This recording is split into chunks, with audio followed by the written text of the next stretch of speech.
Welcome back. I am glad that we get to talk some more today. I wanted, we just finished this two-part lesson on Jacob's sons, and now I want to talk to you about the desert habitat. Well, don't get excited. This is not a National Geographic show. I don't know anything about desert creatures or anything like that. I know things about God's people. And so I wanted to talk to you about how they made it through this desert, how they camped, and that kind of thing. So what we have to realize is 230 years that they spent in Egypt. Now, I know the Bible says 400 and whatever it is, but that counts from Abraham down. So it's 230 years that they spent in Egypt. When they came out of Egypt, oh my goodness, they were a motley crew. They were a massive group of people, huge. They went down as 70 people. They came out as millions. Like the estimates are as 1 million, million and a half, 2 million. I don't know. I know there's 603,550 men of army age above 20 years of age. So we know there have to be a very large mass of people. They have been there for so long that they have picked up a lot of Egyptian habits, a lot of Egyptian everything. And now God is going to take them out of Egypt, bring them home to Canaan, and he's going to clean them up. Now, that doesn't mean he's going to wash the little faces and kiss the little sores and stuff. He's going to clean them up. It takes 40 years on the backside of the desert to do that. Personally, I don't like the desert that well. I don't want to be on the backside of the desert anywhere. However, this was such an interesting time because they learned so much. And they went from this motley crew into a nation of people in that 40 years. So I want to go there. The book of Numbers begins 9 months after the Hebrews have arrived at Mount Sinai. I think we have a tendency to think, well, this happened and then this happened and then this happened and then this happened. Well, yeah, kind of, but not really. Remember when they came across the Reed Sea, and it's the Reed Sea, not the Red Sea. When they came across the Reed Sea over into Canaan, and this controversy, did they go down through Saudi Arabia? How did they get there? Doesn't matter, they got there. And so when they're on their journey, there are a lot of things that they have to do to clean themselves up. And the reason the book of Numbers starts off with the 9 months after they arrived at Mount Sinai, what happened to Mount Sinai? Remember, this is when Moses would go up with God and spend 40 days up there more than once. And he came back and he had all these plans, and the plans were for the tabernacle.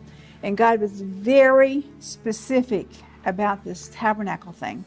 You do it this way, and it's this way, and it's this way, and all this stuff. I don't know how Moses wrote all this down, but it took 40 days, so I'm sure God was speaking to him slowly so that you could get it written down. And he didn't have a computer to do it with, so he had to write it down longhand, I don't know how he did it, but he got the instructions. And when he came down from that mountain, of course, the first time he came down, he had the 10 Commandments in his hand, and guess what happened? They were running amok down below. He did the golden calf and all that stuff. He got so mad he broke the commandments, and then he had to go back up and do it over again. So it wasn't an overnight thing. It wasn't something that was done on a drive-through process. It took time. So it took him 40 days to get the full instruction for the tabernacle. Then it took 6 months to build the tabernacle, which included the weaving of the fabric and the making of the artifacts and everything else. And then once all that's done, it took a month to learn the laws of service within the tabernacle. And then it took them 7 days to anoint and install Aaron and his sons as the high priests. It took a long time. It takes a long time to build a house just for ourselves now. It takes 6 months to a year just to build a house. Depends on how big it is and whether it's stick or brick or what, but it just took a long time. So now the tabernacle is completed, they had to get their acts together as far as marching orders on the layout of the camp. There has to be order. You know, God is a God of order. And, you know, we have this, the sun, the moon, the stars, we have the seasons and everything he did in such an orderly fashion. He wants order within his people. I cleaned up my desk the other day. It took a long time because I was thinking I need to get order in my life. Usually it was buried pretty deep. They say that's indicative of a creative mind. Well, anyhow, the point being is they had to get the tabernacle in the center of the encampment. Now, in the 40 years that they were on the desert, they moved either 41 or 42 times. That's a lot of moving when you don't have trucks and trailers. You know it? It's a lot of moving. It's a lot of moving, a huge mass of people and animals, everything they had. They weren't just walking around with backpacks. They had massive amount of stuff. Remember, they went to the Egyptian people and they gave them wealth as they were leaving. They had animals. They had things to do. It took a lot of logistics to get this thing going. Well, that's another story. I won't go there. So anyhow, not only did God want his people to worship him, but he wanted patterns in the way they move and in the way they camp. And the beginning of that order is found in Numbers 1:52, where God directed that the sons of Israel shall camp, each man by his own camp, and each man by his own standard, according to the armies. Well, so I just said to you a while ago, we know that there were 603,550 men who were in the armies, 20 years of age and above. I think it's 20 to 50. So they had to do something for a census, and yet they weren't supposed to do a census. They had to figure it out. God told them what to do as far as how they would lay out the camps and where they were to put the camps. And you know, we had, traveling with them the whole 40 years was the Shekinah glory in the sense that it was the cloud by day and the pillar of fire by night. And so now he wants to build a tabernacle. He did build the tabernacle so that he could come and dwell amongst his people. You know, if you have family, you kind of like to be close to them. At least most of us do. And you don't have to dwell amongst them, but close by. So according to his armies, they would indicate, armies is plural, there's more than one, just as we have our various armed forces in the Army, Navy, Marines, Air Force, Coast Guard, National Guard. Now I understand we're going to have space. What's a space? Something. Space Force. Okay, I digress. Numbers 1:52-53 says, the sons of Israel shall camp, each man by his own camp, and each man by his own standard, according to their armies. But the Levites shall camp around the tabernacle of the testimony, so that there will be no wrath on the congregation of the sons of Israel. So the Levites shall keep charge of the tabernacle of the testimony. Who are the Levites? Remember, this is Jacob's third child, Levi. It means joined. His name means joined. God has joined us together. And they're going to be kind of like the guard, if you will, around the tabernacle, in the sense that they're going to be there surrounding the tabernacle. Now,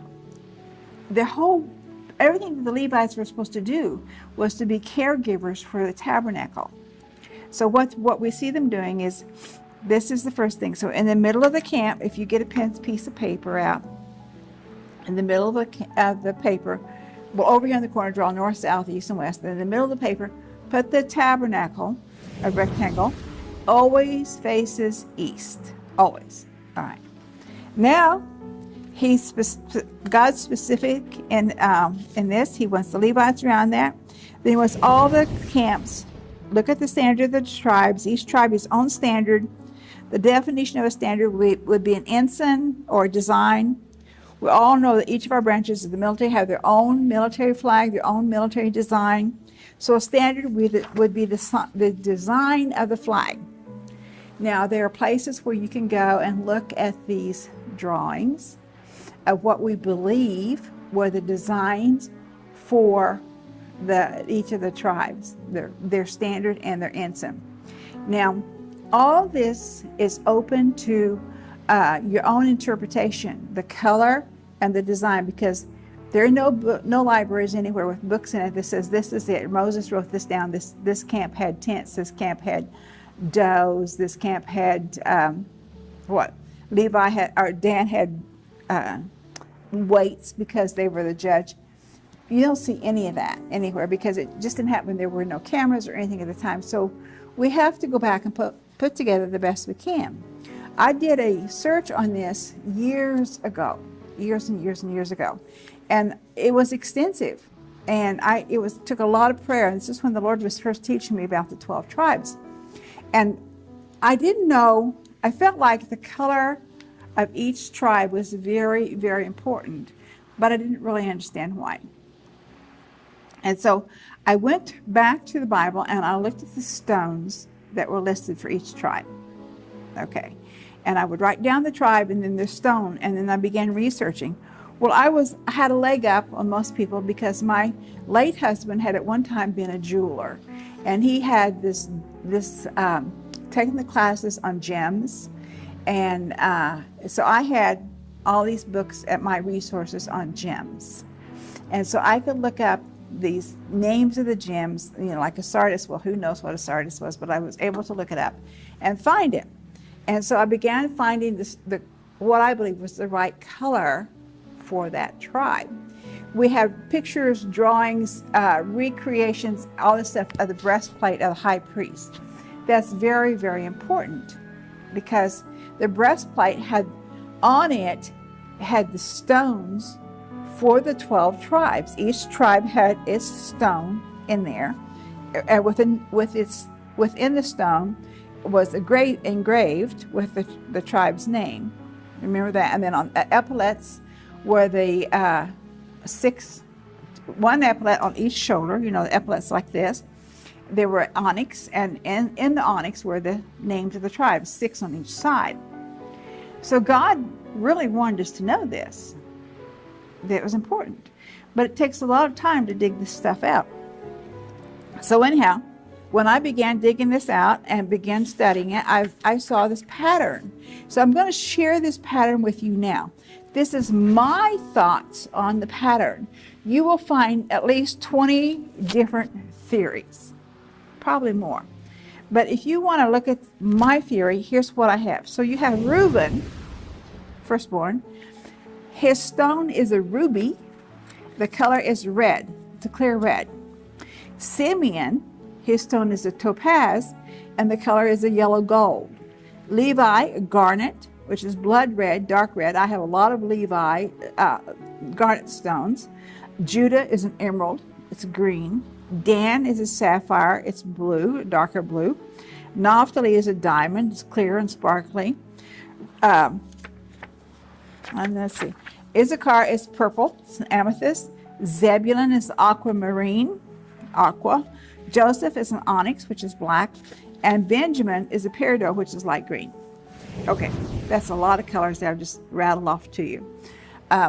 It's very important from the standpoint of the standards, their flags, the standards and the incense. Now, Gad is a reddish orange. Asher is a milky white. Did I read all those off to you? I guess I did. So anyhow, I wanted to begin with you thinking about these, and you go to the book of Revelation chapter 4. Revelation chapter 4 verses 1 through 3 says, all these things I looked, and behold a door standing open in heaven, and the first voice which I had heard like the sound of a trumpet speaking with me, and said, come up here, and I will show you what must take place after these things. Immediately I was in the spirit, and behold, a throne was standing in heaven, and one sitting on the throne, and he who was sitting was like a jasper stone and a sardius in appearance, and there was a rainbow around the throne like an emerald in appearance. Emerald. All right, what did I just say? That my research shows that an emerald stood for the tribe of Judah. What does Judah mean? Judah means praise. So my theory which is probably that and $1 will buy you a cup of coffee. But my theory is that when we praise God, I mean, when we're really worshiping and praising Him, color goes up. And there's been some research on this, far above my head. Color goes up, and I believe that praise brings the color emerald up, which is the rainbow around the throne of God. Now, you could do with that whatever you want to with it. That's my theory. But for me, it just made sense. So then I'm going to come over here, and I'm going to say that we go back to Numbers 2. The entire chapter is very specific. I'm not going to read it all to you now, but I'm going to encourage you to get out your Bible and read it. Now, if you have colored pencils at home, I encourage you at this point to use those colored pencils, the specific color for each tribe. The reason I think that is because we need to kind of get into this thought process. Okay, ruby red is for Reuben, blood red is for Levi, golden yellow is for Simeon. We kind of need to figure this out a little bit. In the center, as I said a while ago, draw the tabernacle. Up here's your north, south, east, and west. The tabernacle's in the center. Now, it's in a rectangle. Draw around your tabernacle with a red pen, a dark red pen, like around it. Because this is where Levi lives, is around that tabernacle. His stone is a garnet. A garnet is deep red, blood red. And Levi has no inheritance. He has nothing but the blood and the responsibility of the tabernacle. Now, some people are going to go nuts with what I'm going to teach you now, and some people are going to go nuts, and some people are going to turn off the TV and walk away. I don't care. What I want to do is share with you what I believe the Lord has shown me. This is, I believe, flexible, and there's more to it than just this. But if you go to Numbers 2 and you begin drawing out these tribes in their colors as I've given them to you, and you put them out here in the directions that the Lord has them camping around that tabernacle, and you do it that way, you're going to come up, look at the numbers. Now, when I first did this, I mean, I'm sitting at my desk and I'm writing it out, and I'm thinking, okay, well, these 3 tribes equal this amount, and these 3 tribes equal this amount. Well, I didn't realize God had already done the math and summarized it for me. So then when you look at that and you see each direction has what I call a leg. And when you draw it out according to the numbers in Numbers 2, it is almost a perfect cross. Ah! A lot of people are going to go nuts over that. Sorry. Do I think they camped in the shape of a cross?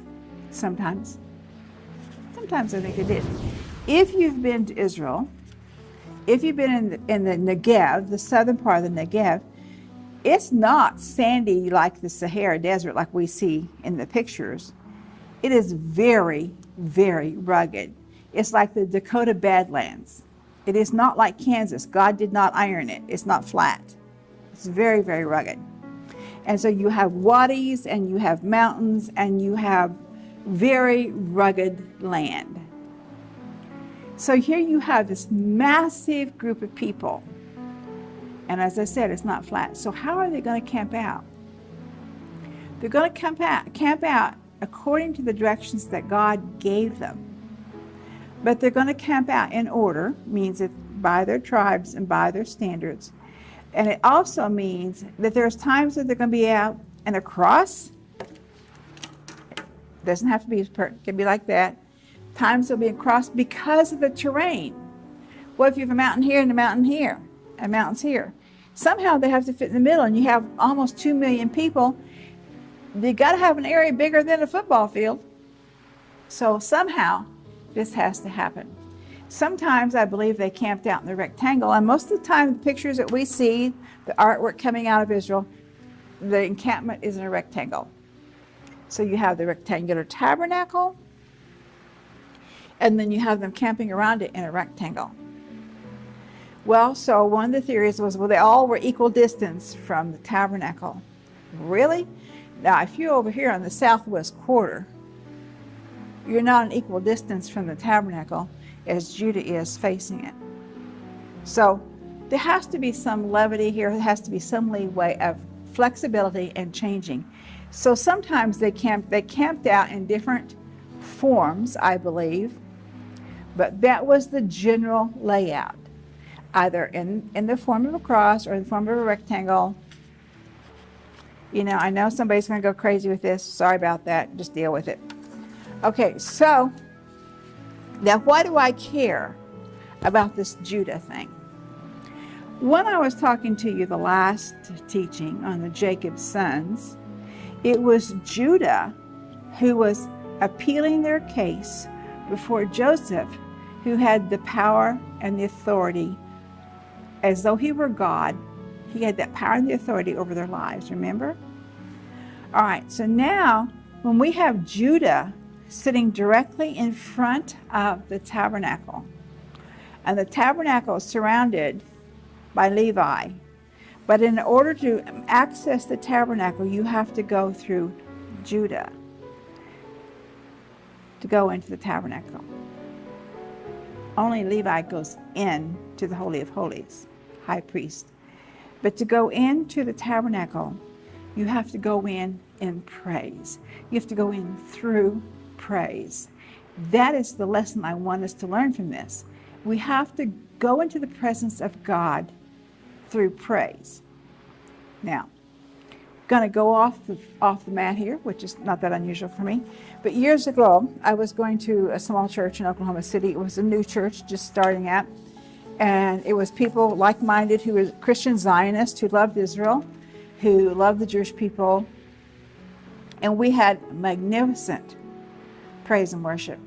Nobody professional. And I mean, we were meeting in a storefront, mind you, a little tiny storefront that held like, I don't know, 50 people, 75 people, something like that. But every Sunday we were packed out, and it was beautiful and it was wonderful. And that was when I was first getting into the Hebraic root of things.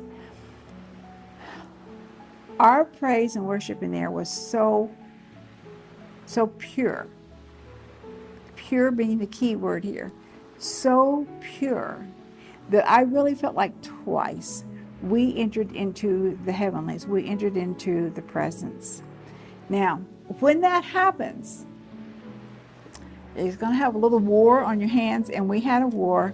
It was not a pleasant war, and it ended up destroying the whole church, and everybody scattered. But twice we entered into that delicious fellowship with the Lord. So it was through praise that we entered in there. Pure praise. Now this stuff, okay, I'm not a musician. I do well to turn on stereo. I just had to have my car radio fixed so I could run the CD player. But I have to tell you this. Praise, pure praise, is magnificent. And it's not this hype. It's not loud. God is not deaf. I'm sorry, guys. God is not deaf. And it's not a lot of banging and pounding and everything. It's just that worshiping Him in pureness and love. So then anyhow, going on to my story. So now we have a camping order for them, be it a cross, being a rectangle, or being at a circle, or being at a star, or whatever you want it to be.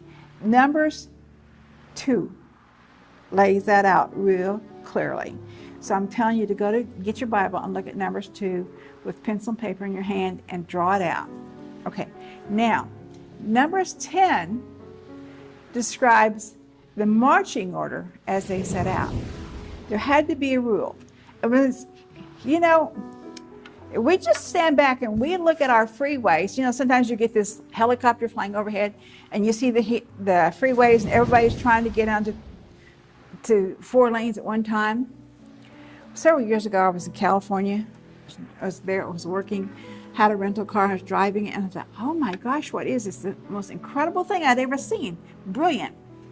So as you're trying to get onto the freeway during rush hour, there's a traffic light there as you come onto the freeway, and it lets 1 or 2 cars on at a time so that you don't have this everybody trying to get on the freeway. It was brilliant. And then I've seen it since then in other cities. And the most amazing thing was I saw it recently in Jerusalem. When we're going up to the old cities, normally we go through Jaffa Gate, it's crazy. And by golly, there was a lever that came down, and it would let 1 car through at a time. No fee. I thought we were going to have to pay. Nope. It's in increments, and it controls the traffic, and it makes it so much smoother. Well, so we go back in time, and we look at the camping out. So everybody's packed up, and they have all their stuff with them, and now they have to go. They have to go when the cloud moves or when the fire moves. They have to go. And they have to go in order, or they're just going to be crashing into each other like you would on the freeway. And so they go in order, and it's very specific in Numbers 10. It says, first is the tribe of Judah, which goes out with his Judah, Issachar, and Zebulun. And then praise goes forth. Then follows the tabernacle, and then comes the next tribes, and then comes another portion of the Levitical stuff. And it's very, very orderly. Dan comes last. The reason Dan comes last is Dan's kind of like the rear guard. He always comes up from the back, and he always marches along with them and makes sure that there's no stragglers and nobody gets lost and that kind of thing. So if you look at the desert camping order, and then if you look at the marching order, I think you'll be impressed. I was impressed. I think God's pretty cool. You know, what he does is amazing. And how he brings order out of chaos. You know, chaos is not of God. He wants order. So I'm going to quit there. Shalom, Shalom, Yerushalayim. Pray.